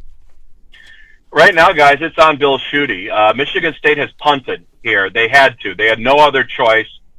They were not going to tear themselves down from within. They couldn't make public comments because anything they said, and again, just the insensitivity of Luana Simon to show up and then say to Lindsay Lemke, I can't talk to you because you're represented in the civil lawsuit against us right now. I mean, who says that to a victim? Even if you think it and know it and strategically believe, at least play the part of acting like you give one solitary shit about these women who have been abused. She can't even muster that much up, which is alarming enough in and of itself. So you've got a university, a board of trustees, a president, an athletic director, none of whom can say anything on the record. They can't talk to the media. They won't come on my show, I'll tell you that. Even though it would do wonders for their credibility, they won't do it because anything, again, they say will be a matter of record and can be used against them. So they're stuck between a rock and a hard place. They can't show up to these testimonials because it goes back to square one, and then they're going to be asked questions. So what else can they do? They don't want to produce a report. That Fitzgerald letter, which was a slap in the face, which was laughable, saying, well, we did an investigation, we found no criminal wrongdoing, and therefore, because we didn't find any criminal wrongdoing, there's no paper report to submit to you, Mr. Schuiling. And even though, I mean, Attorney General Bill Schuiling's running for governor, right? And he's going to be political, and he came on the show with me, and he's very straightforward, very straight-laced, not going to say anything controversial, but even he, when I asked him, I go, did that surprise you a bit that they didn't have any report to produce? And he kind of hemmed and hawed. He goes, yeah, I got to admit, I was pretty much as surprised as anybody else. So it's now on him. The ball's in his court. He's got to do a thorough investigation. I think his gubernatorial candidacy could depend on how he handles this case. It will be a ballot box issue in November, not just between whether it's Bill Schuiling or Gretchen Whitmer. Both have spoken out publicly at length about the case, but also the Board of Trustees for Michigan State is going to have 2 available seats. Brian Breslin's not running. Mitch Lyons is not running. So any candidate wants that seat, they better damn well believe they have a coherent, cogent answer for how they feel about the handling of this Nassar case. So we'll see how the Schuiling investigation goes, who it implicates, and whether or not Michigan State is going to live true to their word and say we'll adhere to whatever the results of that case are. And in my opinion, as the civil litigation is going on concurrently with that, what we're going to see is whatever comes of that portion of it, the money award, the damages award, that's going to go hand in hand, I think, with a lot of the discovery that Bill Schuiling is able to perform and conduct with his investigators, and just who is made to be the sacrificial lambs here. And it's more than that. And I think it could be 15. It could be as many as 20 names. It really could be. It's it's been a polarizing spectacle to watch. And I the last thing I want to say is that I believe that Judge Aquilina has done an unbelievable job. Agreed. With the way she has handled this entire sentencing hearings and the damning things that she, just as a human being, you want to say to Larry Nassar that you just don't typically hear judges actually say. She has said all of those things, and it is so refreshing to hear a judge look at a person who is clearly just a monster and tell this person, you're a fucking monster and you deserve every piece of garbage that comes your way, and you're going to sit here, you're going to take it, and you can cry, you can quiver, you can do whatever you want to do, but you're going to sit here and it's cruel and unusual punishment, Dave. There's no way that anybody can possibly do to you what you've done to these girls. I love her for that. That was fantastic. No doubt about it. She's awesome. It's unprecedented. If she doesn't do this, guys, it's the most remarkable thing. It has very little, I think, to do with what her verdict was going to be rendered in terms of how many years, but it has done everything to empower these women, to give them voices so people know their names, see their faces, feel their anguish. It has been a movement. I mean, you want Me Too, you want these women's marches, which, in my opinion, if they weren't talking about Nassar at these marches, then they're missing the entire point of why those marches are important. And for this all to happen, it's so interesting because I think what these women are putting on the record in court, which is a matter of law, is going to carry more weight for them in the civil litigation than it does in the criminal phase of the sentencing hearing. It really is fascinating how this is going to twist and turn going forward from here. And again, we'll find out. It could be as early as tomorrow. It could be Wednesday. I'll be in court tomorrow to watch it in terms of what Larry Nassar's fate will be. But that will be the last we probably ever see of him. And good riddance to bad rubbish. And even so, we can tell that this whole ordeal, from a civil perspective and others as well, it's going to change. It's going to be historical. It's going to change the game. Not only that, but it's just far from over. And Ryan will be there every step of the way. We trust you there, Ryan. Why don't you tell the folks where they can find you one more time? Thanks, guys. You can listen live online, T921FM.com. You can find the podcast as well, SchuilingReport.com, and follow me on Twitter at Ryan Schuiling. The name's Dutch. It's weird. That last name's Schuiling. I'll do my best to give you guys the very latest, everything going on with the Nassar trial as it goes from here. Hey, we love you, Ryan. We really do. We always appreciate the time, and it's a dense matter. But I said this to you last night, but you and along with a couple other guys, but you guys are doing a hell of a job covering this, because there's a lot to dig into. But you're giving the facts, you're giving the people the information as it comes out, and I'm sure MSU doesn't love it, but that's the way that journalism works. That's right. Appreciate that, guys, and anytime. Looking forward to the next time. Thanks, Ryan. All right, Ryan, thanks a lot. You bet.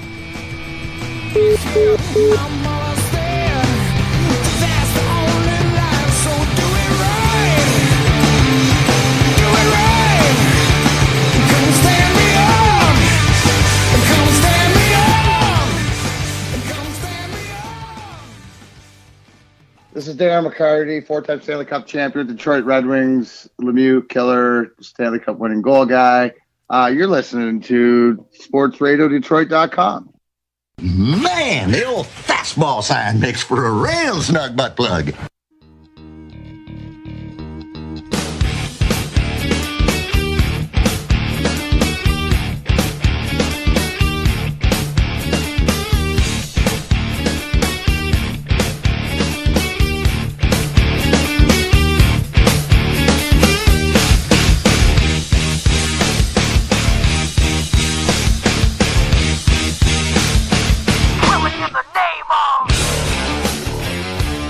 Oh, yeah. Welcome back. Out of Bounds Detroit Sports. David Faze, Mike Tripp, and myself, Dan Griffin, invading your ear hole, as always, on SportsRadioDetroit.com, Apple Podcasts, or wherever the hell you're listening to this podcast right now. Please leave us a rating, a review. Tell your friends. We always appreciate you telling a friend. And be sure to go to SportsRadioDetroit.com. Check out all the other fantastic content. Marquise with his fanarchy. We got the Mitten Sports, Red Wings SRD, Spinning the Wheels, Tigers SRD with Rogelio and Chris Brown, Sea Breezy, doing work, Lions SRD. It's all available. We have everything that you need for your sports coverage pleasure. It's all right here. You don't even need to go anywhere else. Go to SportsRadioDetroit.com. Check out everything else. It's not all about us, even though it's mostly about us. I'm going to stop denying that it's mostly about us. Yeah, I mean, you keep trying to play nice about it, but no, it's mostly about us. It's about I mean, Rodgers already expressed to us on multiple occasions that we're his favorites. So everybody else at SRD, suck a dick. I'm kidding. I don't want anybody to take that seriously, but we are Rodgers. I mean, favorites. coming off the last segment, I don't know if I want to touch on that right now. Well, that's true. When I consider the fact that people listening to this just heard that maybe 15 seconds after we were talking about child molestation. Yep. See, I don't think about that stuff when we actually have a half an hour during a break. But there's really only about 10 seconds between segments. So it's a minute amount of time. I probably should have chosen my words more carefully there, so I apologize for anybody that may have been offended by that. On a different note, for those that are listening to this through from the previous segment, I know Ryan tagged himself at the end, as we always like to make sure we give him the form to do. But we've said it before. I'll say it again.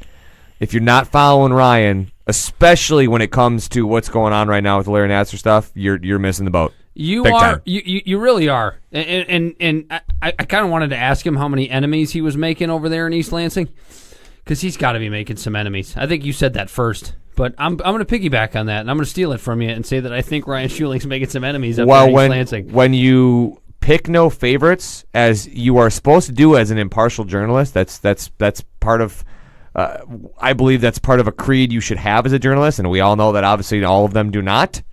But if you actually believe yourself to be an honest journalist and an honest reporter, and I think Ryan is a very good one, you're going to reveal the facts as they are stated to you, the things that you know to be true, no matter what it might mean for who likes you and doesn't like you. Right. And so, yeah, you're going to make some enemies. If you're reporting stuff that makes somebody look bad, they're not going to like it, and that's too fucking bad. But here's the biggest thing that's going on up there right now. Like here's how you fix this stuff. Admit your wrongdoing, clean house, and start the healing process. Because that's what it's going to be.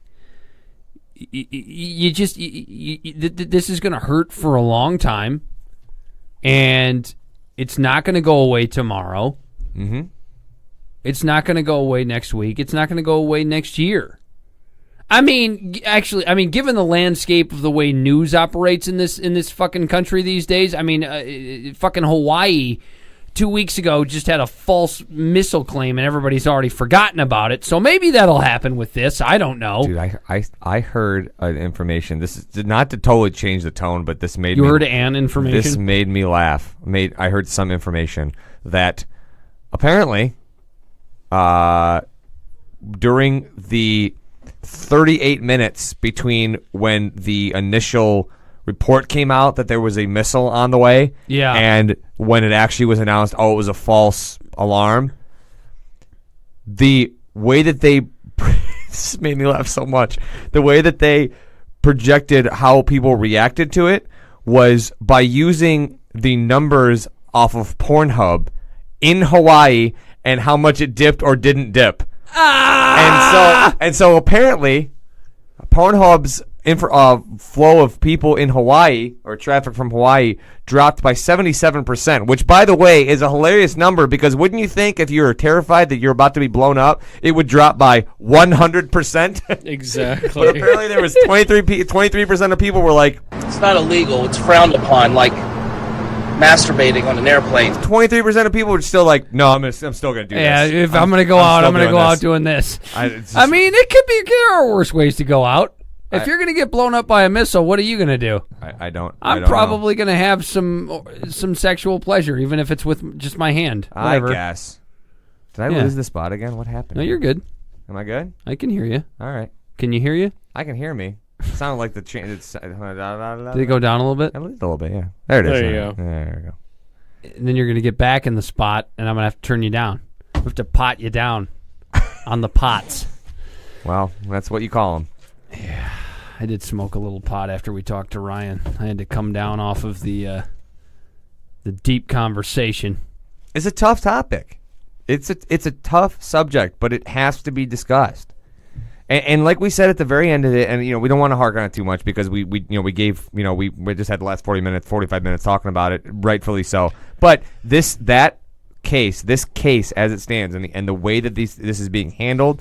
And I keep using this word, but I think it really encapsulates is that the scope of this case and the amount of people that were victimized. This is going to change the game with sexual assault cases. 100% is. And it's going to change. Who do you think everything. gets most credit for that? I think it's the judge. She's doing I can't reiterate enough how much I think she's doing a fantastic job handling this. In every way, shape, and form. She's almost basically the way Ryan portrayed it, and I think he was 100% right. She's using the media here to give women a voice, which is huge.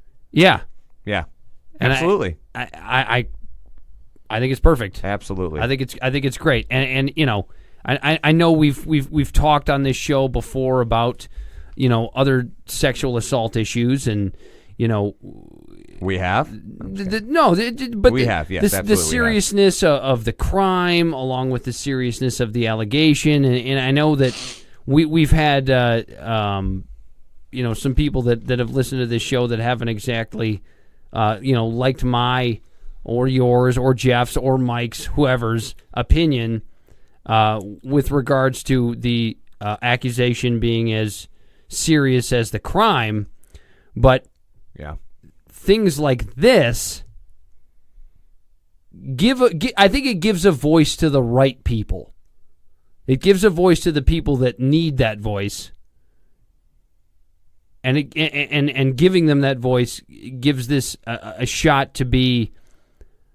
I mean, it's never going to be eradicated. There are always going to be sickos out there, but to be able to actually come out and say something and tell your story, that could give the next young lady that's been sexually assaulted the courage to do the same thing that you did, and that's huge. So, yeah, I mean, like good on what's her name? Judge, what's her name? I can't remember her first name. It's Aquilina is her last name, but I can't remember her first. I could look it up, but see that this is how you know we're not pros. I'm gonna look it up right now. But anyway, what I wanted to end the show with a little bit of a lighter topic, even though maybe it's a little bit serious to sports fans here in Detroit, because who was the only fun team to watch? Rosemary Aquilina. Rosemary Aquilina. Yep. I think she deserves most credit. She's been doing Let's have her on the show. I would. In a heartbeat. I would. In a half 100%. of a New York minute. 100%. I don't think she would ever come on a podcast. I doubt. Although, I don't know. The way that she has used this platform to give voice to these women, and anybody who is send in her the an right email, way, Dave. She'll listen to you. She a big girl? Wanting to. Oh my God. I don't think this is the right place. No, for I had that to at all. I had to lighten the mood a little bit. But anybody who has done everything that she possibly can, as Judge Aquilina has done, to give a voice and give a forum for these women. If she knows that a podcast, whether it's doesn't matter what form it's taking, if she knows that somebody is genuinely taking interest in the betterment of these women and giving them even bigger platform, I think she'd be all about it. Send her an email, Dave. I'm giving you some homework. Be an assignment. Anyway, I did want to end the show. Let's get off the heavy-hearted stuff, as important as it is. We gave basically the entire middle portion of the show to it. But I think we could talk about the Pistons and about how the Pistons were the only game in town there for a minute, right? Now, what are we looking at? We're looking at, in a matter of about a week and a half, we're now looking at a team that I think is lost. I think Stan's lost this team. I already didn't like the way that Stan assembled this team, but I do like Stan as a coach. But here's the issue. Stan Van Gundy has a certain style about the way that he coaches. He's very in your face. He's like that with the media. He's like that with his players. But here's the problem. That type of coaching wears very, very thin on professional athletes very, very quickly, particularly when you're not winning. And my opinion is that the lack of winning, along with the way that Stan conducts himself, in my opinion, has lost this team. Now, is Stan going to step down as team president? No. Should he? Yes. I have no problem with him coaching my basketball team. But I have a problem with the ingredients that he picks for this recipe as team president. And I think when you combine that with the way that he coaches, now you have a problem. And I don't see it getting any better with the way that it is right now. My question to you is, where's Tom Gores? He's nowhere to be found. He doesn't give a shit. Exactly. Tom Gores doesn't care about this team. This is a play toy for him. And where's Jeff Bauer in all this? He doesn't matter because he Stan's boss and Stan's employee at the same time. I don't even know why he's here. Stan runs the whole deal, and that's the problem right now. Stan oversees everything, yes, but he also is not the one making the actual trade calls and trying to make moves. And yes, this all gets sculpted in Stan's image. I get that. Are you kidding me? Isn't he general manager? So Jeff Bowers is Jeff general Bowers manager. the GM, and Stan is the team president. So Jeff Bauer, you know what Jeff Bauer is to Stan Van Gundy? He's a set of fingers to dial a phone. Stan's the one he's the one shopping for the groceries here. He will tell Jeff what he's looking for, but Jeff's the one making the phone calls. So he's a set of hands for Stan Van Gundy. Yes and no.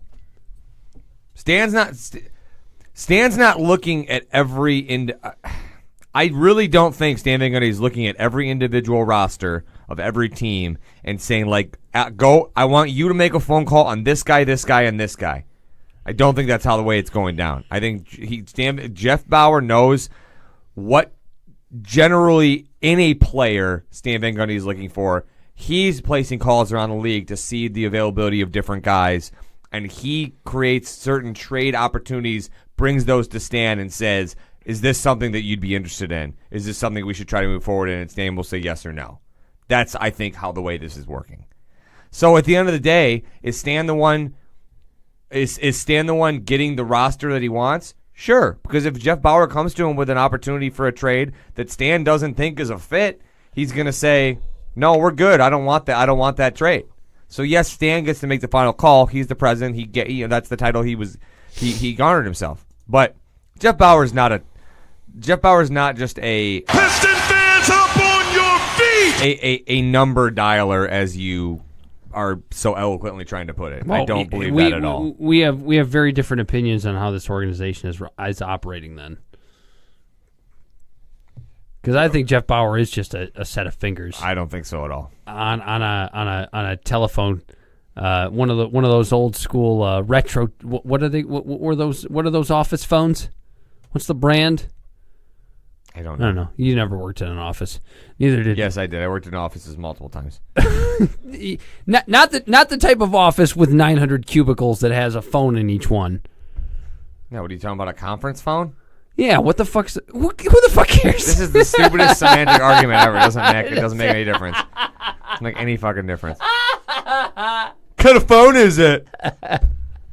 Anyway. It's a goddamn phone with numbers. It dials things.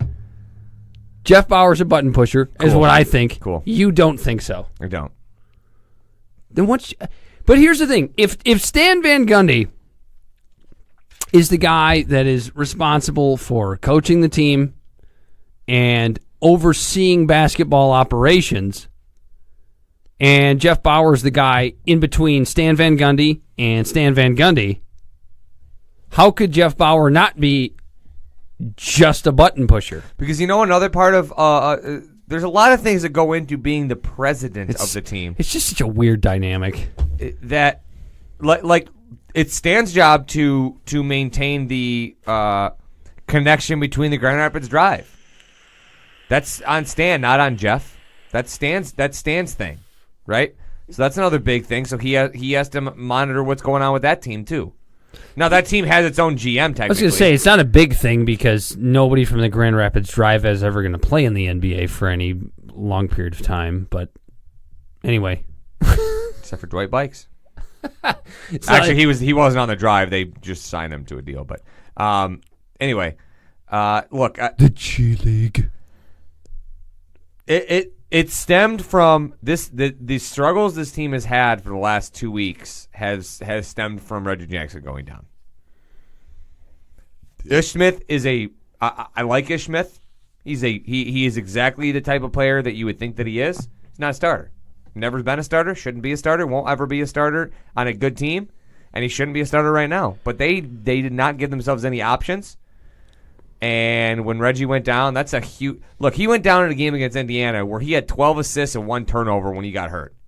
I mean, he was playing some fantastic basketball, and he is a huge loss. It's the same thing as last year when the season started and things kind of went awry. He is such an important part of what they do offensively.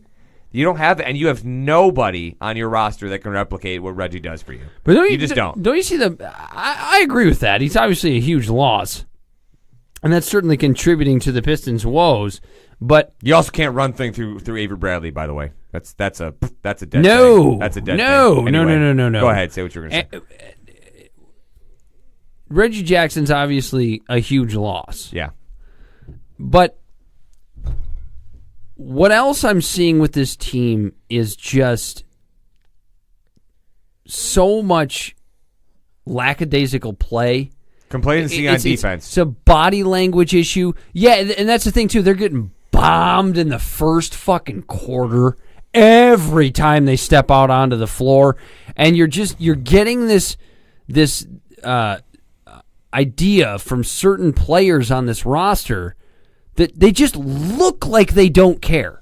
It's they're clearly capable of defending because they'll do it. They'll do it in stretches and look actually pretty good doing it. It's a lack of commitment to staying the course defensively for an entire game. But you have a team. They won't do it. You have a team that, look, I don't think this team is great. I think this team is pretty good. I think this team is good enough to at least compete for a 4 or a 5 seed in the East. Compete. They're much better than they're playing right now. Right. So they're talented. Talent standpoint, they're talented enough to get there. I think Stan is a good enough coach to get them there. So why aren't they there? It has to be something going on in the locker room. It has to be. What other explanation is there? And I think that a lot of that has to do with the fact that Stan's act, which I love. I love that he's a great soundbite. I don't know if he's wrong. I know where you're going with this. I don't know if he's wearing thin. I don't. I don't know that that's really the reality. Check the body language. Next time you watch this team play, check the body language. It's there. The body language when they're on the court is telling you that they're pissed at Stan? No, it's not necessarily that they're directly pissed at Stan, but almost like I was talking to my buddy Brian about this on Facebook the other day. There are certain guys on this team that just have this "I've had enough" type attitude on the floor. That's actually the way he put it. So I'll give credit to my buddy Brian for that one. And which guys would that be? I don't know who he was talking about. Okay, I'm asking you. Who do you see on the floor specifically that looks like they are just begrudgingly in the game because they're in the game? I think you get flashes of same old Andre Drummond when it comes to that. That doesn't help the argument at all because that's always been there. That's just who he is. Yeah. I understand that. Yeah. I think you're seeing with Avery at times. But how much of that is Avery? Let's face it, knowing that he's not going to be here next year. If it were me, I would gladly include Avery in a trade for a point guard. I would trade anybody on this roster right now. I wouldn't. Who would you not trade on this roster? Who is untouchable to you on this Pistons roster? It depends on what you're getting. This is the whole thing. Like, if you have an Anthony Davis, or you have a guy like that, obviously you could consider him an untouchable. There's no way you're going to get somebody that's going to be better than that guy, right? There's very few guys in the league that you're going to get from a front court standpoint that, and I mean this sincerely, that are going to be better than what you get out of Andre Drummond. There's a couple, but you're never going to get those guys because those guys are the absolute elite of elite. So I would consider, from a standpoint of building your roster, I think Andre is an untouchable, and I think Stan thinks that too, unless he gets some sort of unbelievable deal that either includes an amazing amount of cap relief, which I don't think at this point he's looking to do. Right now, the Pistons are going to have to take on expiring contracts if they're going to be making deals at the deadline. And the other guy, and I don't know if I would call him an untouchable necessarily, but the only other guy on the roster right now that if you say Stanley Johnson, I'm going to punch you in the head. As a guy who I do not want to give up is Tobias Harris. He's young. He's still controlled. Like, to be honest, another reason why I think Avery's probably not here is because you look at the contract situations. You either are going to have to pay Avery or you're going to have to pay Tobias, and if it's me, I'm paying Tobias. Here's the problem with Tobias Harris. There's always a problem with somebody. No, because the NBA's finances are fucking crazy. Here's the problem with Tobias Harris. I don't have an issue with Tobias Harris as a player. I think he's a nice player. I don't think he's ever going to be the guy on a championship team who's the go-to guy like he is here in Detroit. I like Tobias Harris. The problem with Tobias is the fact that he's a guy that's going to get overpaid. He's a guy that when it's time for Tobias to sign with either the Pistons or anybody else, he's a guy that some moron organization is going to go out there and overpay. Well, this coming offseason is going to do a lot to determine whether that's true or not. Because he's not going to get signed this year because he has one more year still remaining on his deal. So this coming offseason, so why would you not trade Tobias Harris and get something for him now, or let him walk for nothing? I don't think you're letting him walk for nothing. I can tell you that right now. The only way he's leaving this team is if Stan decides that they're going to go in a different direction. They're going to deal him. They're going to get something for Tobias. They will not let Tobias walk away. Because that would be a ridiculous business decision, and Stan's too smart for that. And I think that's the right way to go. I don't think you move forward toward some semblance of being competitive with Tobias Harris, and that's not an indictment on Tobias. I like him as a player. I just don't think that financially, plus moving forward towards competing for something of relevance, I don't think those two things can both happen with this team. All right, Tobias is a small forward, correct? We can agree on this? I guess technically. We can agree on this. He should be playing small forward, not power forward. Right? Yeah, no, he's one of those tweener guys that could get 5 or 6 minutes at the 4. Tell me, honestly, who would you want to get to replace that position right now? Somebody who's not playing in the NBA yet. Because that's how you win in the NBA. Yeah, that's how you win in the NBA if you're not a destination city. You're going to have to bottom out then. Fine. That's what I'm fine with that. I'm completely okay with that. I'd like to see this team move in that direction. Wow. Here's the thing. It took a little bit longer than it should have because there are morons running the organization. They had the right idea, but didn't exactly execute it the way they should have. No, the fucking Philadelphia 76ers. The process is working. That's a good basketball team. It took them about 9 years. Well, yeah, because they didn't do it right. That's why. They drafted some crap. Yes, they did it wrong. You got to get it. You got to do it a little bit better. But they had the right idea. That's how you do it. That's how you do it in a town that's not a destination city. You're not Miami. You're not LA. You're not New York. You're not Chicago. You're not Boston. You're not getting free agents to come here.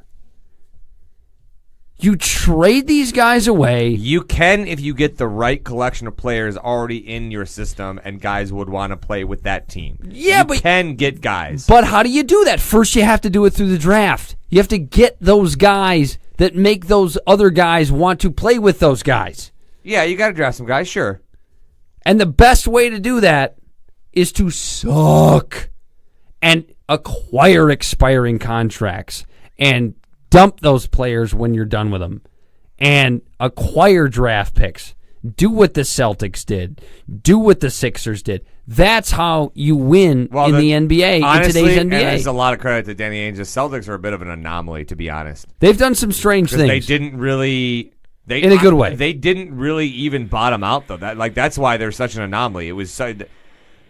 They either Danny Ainge is a genius or he fucking duped some people. Because the way he was able to acquire draft picks and well, he did kind of. Well, you know how he duped people, and he got a little bit lucky. It was the Brooklyn trade. That was the big one. That's where it started. But not only that, but also that's a big one. That was the big. But the other one is who the fuck knew Isaiah Thomas was going to perform the way that he did, and being able to deal him and get something for him. Yeah, let's be honest, the Celtics, even though he's not there anymore, lucked out a little bit with IT4. Nobody thought he was going to be that, he was going to perform that way. Well, I mean, that's true, but at the same time, it's not like he had already proven to people that he was way better than anybody expected him to be when he came to the league. Well, he was in Sacramento. Sacramento kind of did him dirty, too. Right, but that was kind of that, he's a really small guy that's better than we thought. And then he went to Boston and he took it to another level. a guy like Isaiah and a guy like Avery work really well together. That's a very good combo because Isaiah's ball dominant, Avery is not, and shouldn't be. That's not his game. And that's where the problem is. You're trying to make Avery part of a facilitating unit, and that's not where Avery's strengths are. Avery is a very good defensive player. There are and too he's many a guys. Very good rotation player. But even with Reggie here, there were still times where you're trying to run offense through Avery Bradley, and that's not how you need to use him. He should not be used that way. That's not where his strengths are. And you see you see how much that has failed as an offensive scheme. But doesn't that exactly what you just said there? Doesn't that just contribute to this this narrative that I've been spouting for it seems like 2 or 3 years now? This team doesn't have an identity. The fact that you're trying to use Avery Bradley that way speaks right to that. This Pistons team doesn't have an identity. This team needs. Well, now I think that you move on from Avery and you do something else with the two. Honestly, I'd be totally fine, and I know defensively you will take a hit from Avery to him, but I would be totally fine just giving the starter minutes at the 2 guard to Luke Kennard. Fine with it. Let him go. JJ Redick 2.0? Let him go. He's a great shooter, which is what you would want out of a shooting guard, right? It's in the name of the position, for fuck's sake. The guy can shoot. Well, amazing concept there. But you need one guy. One more guy. I'm not saying that you're one guy away. It's like you're going to go get one player and win a championship, but you are one player away from being a legit contender where you're actually going to give the Cavs some fits and you're going to give the Celtics some run. You're going to do all these things. They need one guy, and where I think it needs to come, and this is where even though I'm all aboard the Tobias train, and I do think he's a 3, I still think the one position where you could make a major upgrade and where I think you should look to get a more elite guy is at that 3 spot. A guy who can dominate a game. And I really like Tobias. And even if you get that guy, I don't think that means you get rid of Tobias. I don't. And that might be contradicting myself, but Tobias to me is in today's NBA market, and this is where I actually disagree with your comment about he's going to get overpaid. I don't know if that's the facts. I think the market peaked 2 years ago. I think it is slowly leveling itself off. And again, this offseason will do a lot to tell me whether or not that's an accurate statement or not.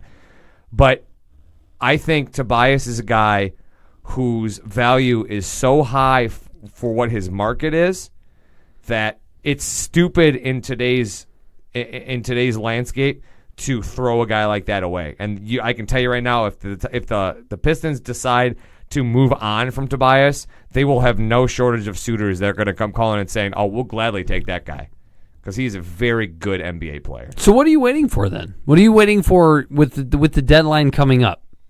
Oh, I think they'd like to make a move. It has to make sense. That's all. And I don't know what does make sense. I genuinely have no idea what that exactly in the is NBA. Entail. It's tough to know. But the biggest problem is if you're trying to go get a point guard to kind of get you over the hump. I don't know what you give up. I mean, you can give up Avery, which I'm fine with, but then you're going to have to include if they in an effort to get a point guard give up Avery and a pick and Luke Kennard, I will not be happy with that. But I don't want them to give up Kennard. That's the all. thing. You're talking about them trading to acquire something of meaning as far as this year players that are currently in the league. Well, I can tell you right now, if they make a trade this year, that's what they're going to do. That's the wrong way to go. Stan is hell-bent on competing. He's not going to give up on a year. He's just not. That's not how he's built.